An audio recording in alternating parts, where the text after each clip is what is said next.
Hey, YouTubers, Tasman here, bringing you another episode of Fantasy Grounds from the ground up.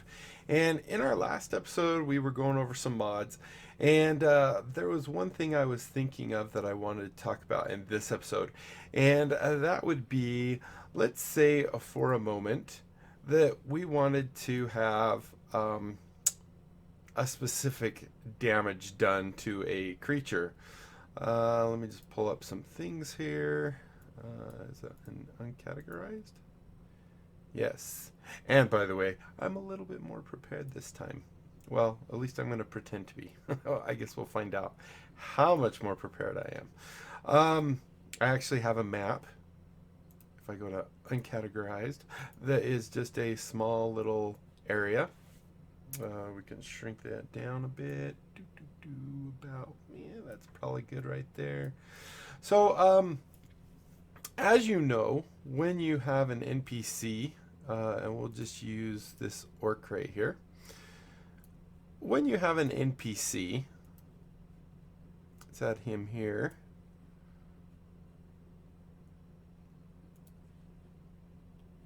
Let's bring it closer. There we go. All right, so when you have an NPC, or when you're looking at weapons and stuff, inside the combat tracker, or not, sorry, maybe I'm not as prepared as I thought.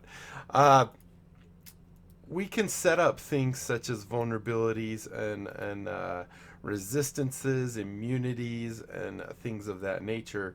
If we just unlock our NPC, we can see all these things down here. We have damage vulnerabilities, damage resistance, damage immunities, and condition immunities. So conditions they're immune to. We're going to focus on these, but let's say, for example, this orc, he has a vulnerability to, he has a peanut allergy, right?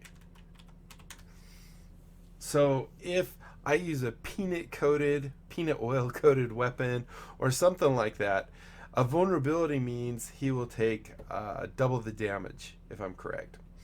So now let's give our character a. Can I do? Is it this one? This one right here. Let's give her Crystal here under actions. I got an idea. Let's do it this way. Let's just do a quarter, maybe a stick. Is there a stick? The 10-foot stick or whatever? Dynamite stick? That won't work. Let's just do a quarter staff. Quarter. Quarter staff. And enter. Let's go ahead and drag that over here. Now tell me I didn't actually click it. We're going to unequip it real quick. Just put it into carried, which will remove it from here, because we want to modify this just a little bit. And this might actually be another thing that you might know that you can do. But if we rename it here, let's call it Peanu, peanut on a stick. So we have a peanut on a stick, because for some reason Crystal knows that this orc has a peanut allergy. And then if we click off that, and if we equip it, I believe that should put it in here as peanut. Nope, it didn't. All right, well, I was hoping it would do that. I wasn't 100% sure, but let's do Peanu, peanut on a stick. And then what we're going to do is go into our peanut on a stick here, click the magnifying glass. We're going to change this bludgeoning, or should we add it as an additional? Let's just add it as additional. So let's stick comment and type Peanut. So all logic would say now if I hit this guy with this peanut on a stick, and he has this allergy, damage vulnerability to peanut, he should take the double damage. So let's go ahead, get our two characters here. It's Crystal's initiative turn. He's 20 feet away, and let's go ahead. Well, we might have to move him closer to 5 so she can hit him with the stick. So let's go ahead and we will. I'm just gonna say she hits just for quickness. So we're not gonna roll this, but what we want to see is the actual. It's really hard to do these when I have my screen set to 720 because everything is so big. So now if I guess we can close that for now. So she's going to go ahead and do damage, and you'll see she does 2. And if we go look at, my goodness, let's shrink this down. Unlock and shrink it so we can see it. So as you can see, she did 2 damage, and that's it. So if we go into the combat tracker, you'll see he took 2 damage. So clearly this is not working as intended. We want him to take double damage because he's vulnerable to peanut allergy. So enter in Diablo Bob's module called a Custom Damage Manager, and this is an extension. It's only $2, so this is one of the cheaper ones that you can get on DM's Guild, Dungeon Masters Guild. If you just go into Dungeon Masters Guild, type in this right here, Fantasy Grounds Custom Damage Manager, you should get this from Diablo Bob, part of the Rob Tui Consortium, whatever you want to call it. Once you download it and you put it in your extensions folder, you will see something like this. You want to make sure that's checked, and then you go ahead and click start, and then it will work in your thing. Now what this does is it will actually create a little button at the top of your combat tracker. Maybe you guys saw that before this, maybe not, I don't know. But if you click damage types, this lists the damage types that Fantasy Grounds recognizes, or that is kind of programmed into Fantasy Grounds. And where this seems completely logical that this would work, because we called it peanut, here it does peanut. Fantasy Grounds doesn't necessarily parse this information the way we expect it to. You would think, oh, it matches this, good to go. However, what it does is it parses through it, and then it compares it to this list right here that you cannot actually edit directly in Fantasy Grounds without the Custom Damage Manager. So if we now click Edit List, and we click plus, and we click type PEANUT, peanut for a new type of damage. Close that, and that's all we have to do. Because we've already added peanut as part of this, and we've added peanut in here as the vulnerability, everything else will work as we hope it will. So if we go back into her and we roll again, so you'll notice, let's just zero him out so you can see it. So if we double click this again, we rolled a 2. That is a weird looking 2. Oh, you know what? I forgot. This isn't everything. Because we've modified him, we actually have to delete this guy real quick. And then we have to re-add him because that's kind of it doesn't update for some reason. I'm not sure why that is. But now if we update him, and now we have to go target, I guess we'll just do it this way. Targets, and go ahead and target him. There we go. So now, let's go ahead and clear this, /CLEAR. And now if we go do our damage to him,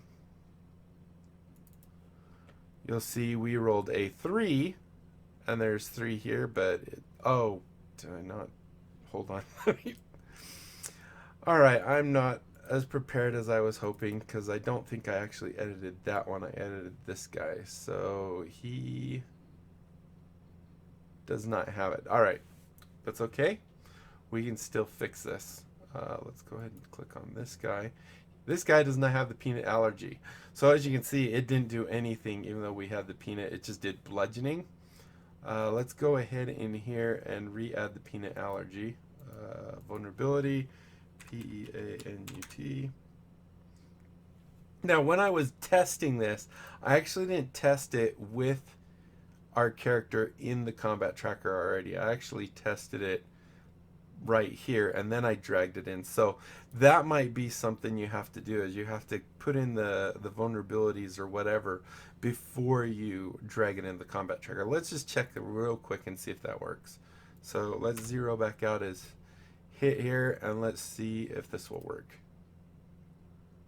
6. Okay, 6. So yeah, it looks like we do have to do that.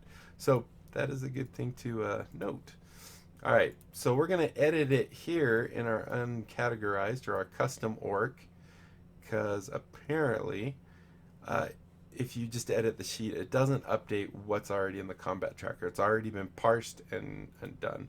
So if we come in here and we add vulnerability, P-E-A-N-U-T, make sure we spell it right. Now if we close it, we can see that this guy has a peanut allergy. So now if we add him here, we'll just verify. This one can go away. Thought I deleted you. But here you can actually see, this is actually good. We can see there's an effect vulnerable to peanut. So that's actually what we needed to see. So if we now do this, and he's cleared out, let's go ahead and clear this again. You'll see on here it still says it's a 1, but you'll see down here it says type bludgeoning peanut on a stick, and I don't have targeted. Oh my gosh. Hold on. Oh, I'm flustered now. So let's go ahead and make him visible and then target him. I apologize for this. So now that we target him and we click on this, now you'll see we have 2 here. However, it says damage 4 to orc, vulnerable, status wounded. So it actually automatically did the double damage. Now this also works with the other.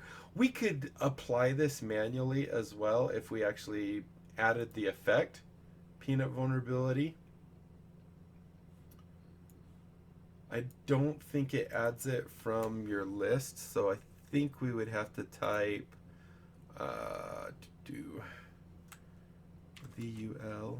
Is there any vulnerability? Bludgeoning, piercing. So yeah, we would just have to add one of these and say VULN colon and say peanut, P-E-A-N-U-T. And then we could actually give anyone a vulnerability to peanuts just by dragging this onto them. So I don't know, if you had some kind of spell that would temporarily make you vulnerable to peanuts, I guess that's what you could do. And we could actually remove that right here. And then if we drag this on top, it's all good now. So we could, did I type that wrong? V-U-L-N. That looked weird. Yes, I have an L in there. Let's go ahead and edit it.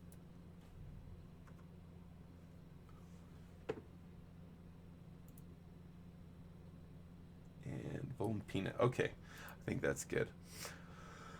So now if we drag that onto the orc, we can give that automatically to him. However, these vulnerabilities, the default is to be 1 round, which is why it says duration 1. If we wanted to be a permanent or something like that, we could change this to, actually I guess you can't set these ones to, these would be temporary effects, not, so you could set it so it lasts for 24 hours, 1 round, 1 minute, or 1 hour. I wasn't actually expecting to go into the effects. That just kind of, wait a minute, I wonder if you could do that. So anyway, yeah, you could do this, and then after 1 round, if we go through, you'll actually see that is no longer on, it shuffled, but that is no longer on them, and they don't have it anymore. However, do they still have it in here? I removed the one that was already there, so I don't think it will actually work now. If we hit him again. 4.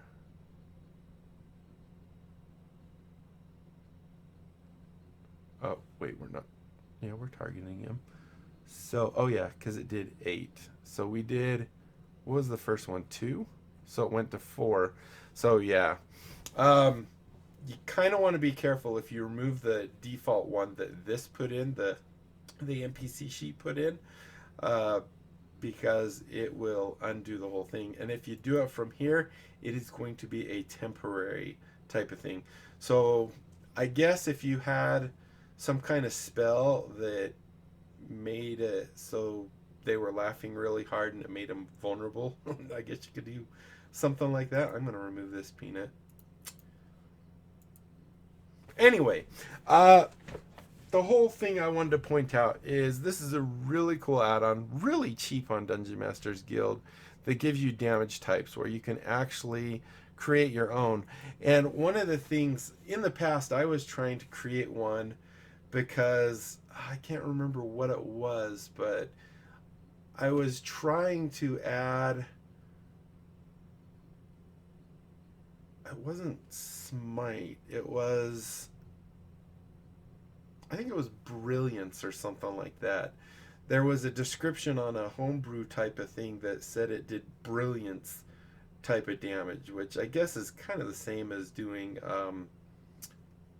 radiant, but it was its own damage. And I was trying to do it just as we were showing you at the very beginning, adding it into the vulnerability and then adding it into the weapon, and I could never get it to work. And that's when I found out that Fantasy Grounds actually keeps this stuff more in a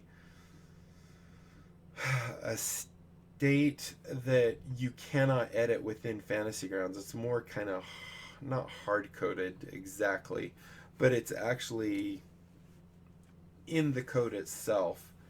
And Custom Damage Manager from Diablo Bob makes it so you can actually add to that list and add different damage types. So really cool. Let your imagine run wild as far as what type of damage type you're going to give someone, or, just have fun with it. All right, well, I apologize for this being a bit unorganized. I mean, I did practice this, but then I all of a sudden had some ideas come up while we were doing it. But that's the nature of the beast. So thank you so much for watching. Hopefully you enjoyed it. If you did, be sure to leave a thumbs up down below. Aside from that, comment, like, and subscribe. Follow me on Twitter. Check out my Discord and my other channels. And let's grow this channel. Make it great, big, giant, huge Tasmanian family. Tell everyone you know about it. Have them check it out. If they like it, they can sub. And we'll just grow. That's it. Until next time, I'll be seeing you later. Bye.